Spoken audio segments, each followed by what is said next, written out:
Morning, Joanne. I'd like to start by saying how much of an honor it is to be here to speak on behalf of the 8th grade students who are leaving George with sad faces and tears in their eyes.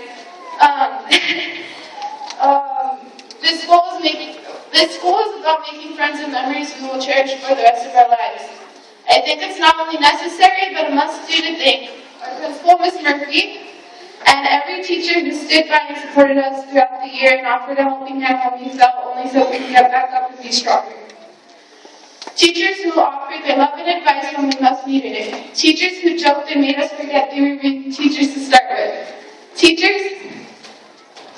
are the people who inspired us and gave us hope when there wasn't any. We'd like you to join us in thanking these teachers by standing up and giving the round of applause that they deserve.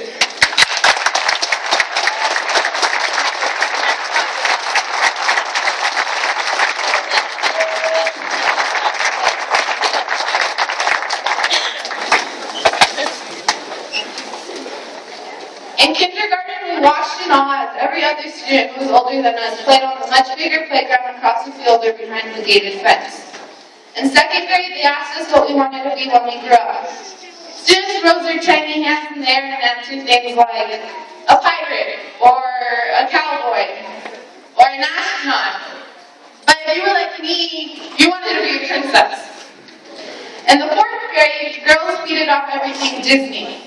We walked out to High School Musical and Hannah Montana. We were fascinated by the high school drama and the teen romances they had. We thought it must be great to be older and go off to high school. And the boys? Well, let's just say they were still obsessed with their Pokemon cards and finally got over the coos.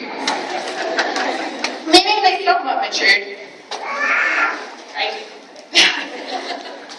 In the 5th grade, we all asked for cell phones. We began caring about the way we dressed, and the term popular became important.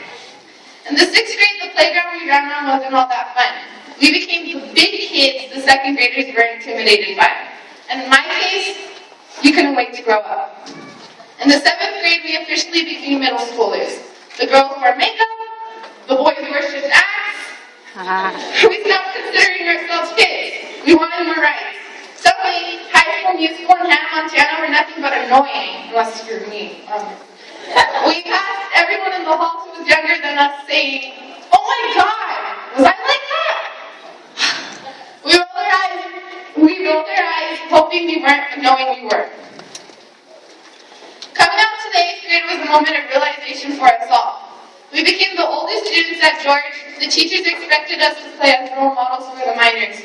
We were on top, the kings and the queens. Going into the year, role models were the ones messing in the halls. Those of us on top began to feel like we were falling. The kings and queens were dethroned. Maybe it was situations at home, or maybe it was heartbreaking. Maybe it was just friends. Later through the year, some of us were wise enough to realize that this wasn't the end. We had a long way to go. That the people we were friends with now are most likely not going to be there forever.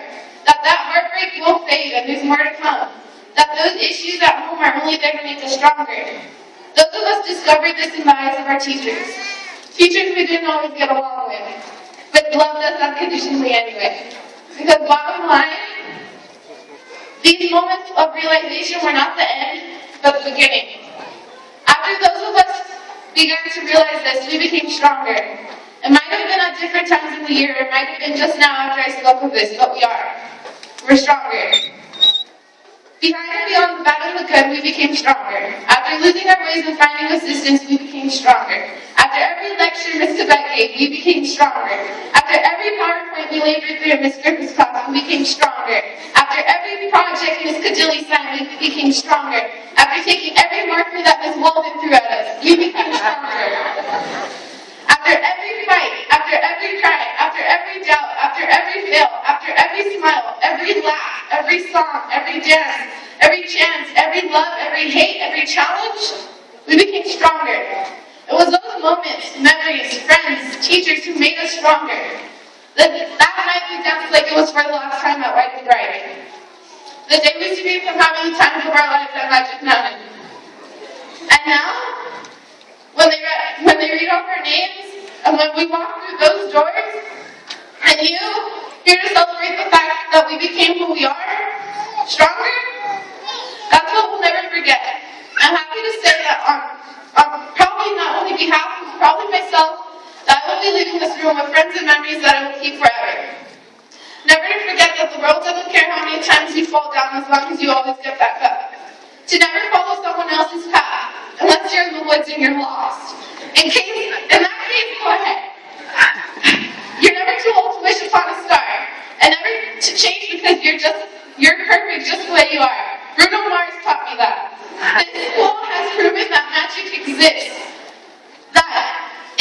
That one person, if it's the right person, can change someone like me. To give me the strength to even stand up here and speak for us all when I say that it's time to rise, kings and queens, and to prepare for dragons ahead.